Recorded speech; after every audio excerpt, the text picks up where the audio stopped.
Hello there, fellow seekers of knowledge. Welcome back to our channel where we delve deep into the fascinating intersection of psychology, human resources, and pop culture.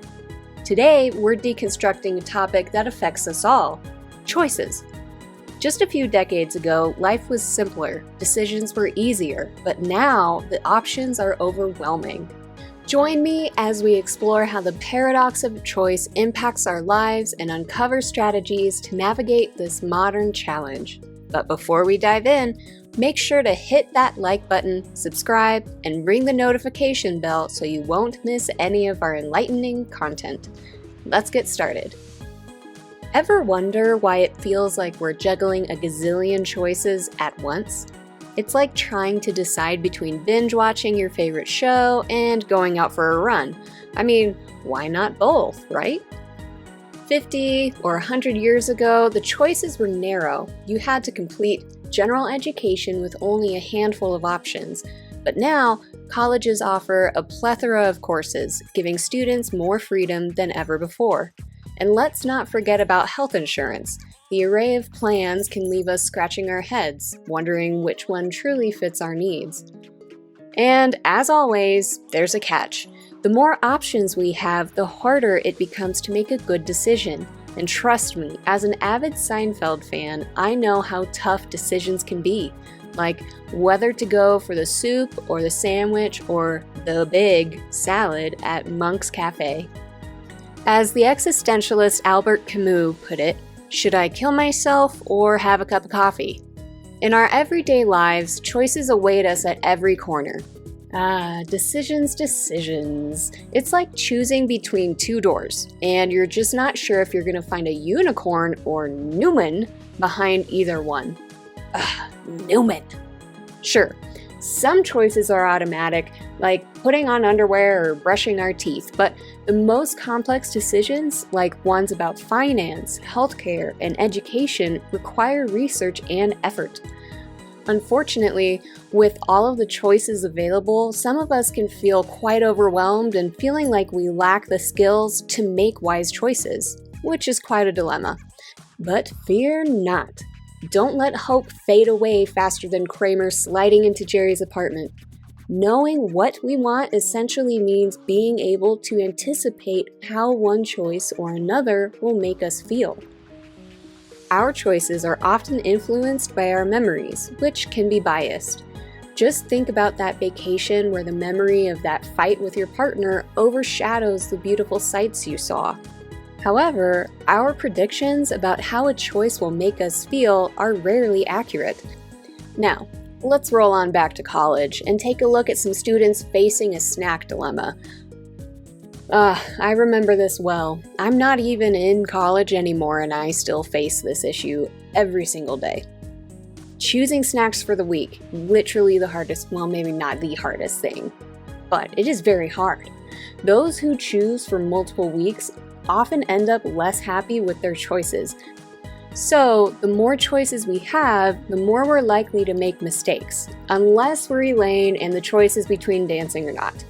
Let's be honest, there's only one right choice here, and oh my gosh, Elaine was not born with a dancing bone in her body.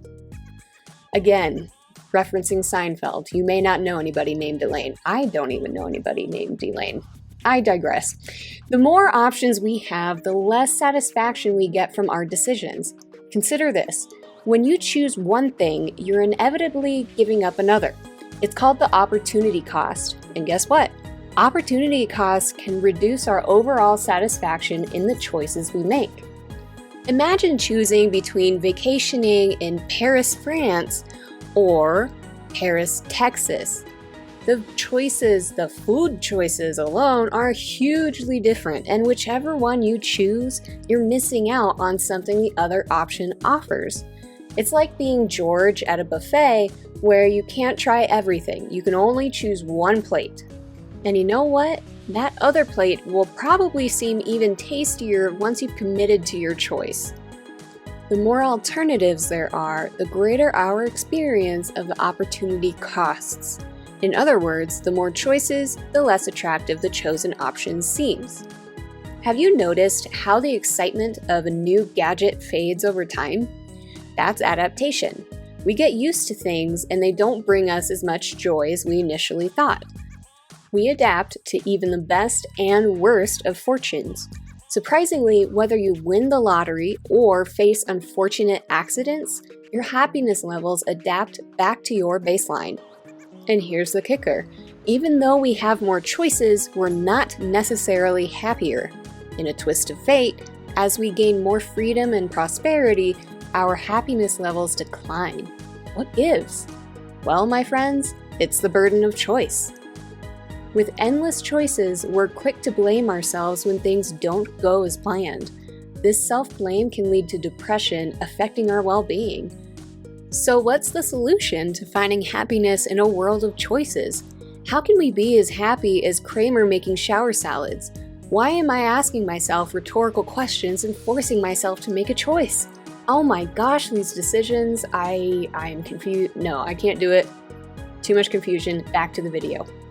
Choices are more demanding and less fulfilling if you're a maximizer, someone who seeks and accepts only the best. Are you a maximizer?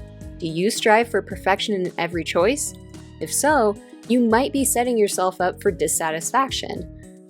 Enter the satisficer. And yes, that's a word. I Googled it.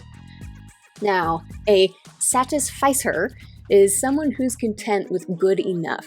Choices are less demanding and more fulfilling if you are a satisficer. Satisficers are the heroes of decision making. They set standards, and once they find an option that meets those standards, they're content. No endless comparisons, no buyer's remorse, no analysis paralysis. So, how can you become a satisficer? It's all about shifting your mindset.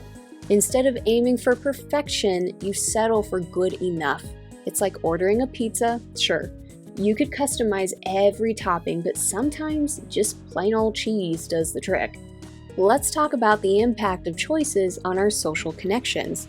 In a world of endless options, we're actually becoming lonelier.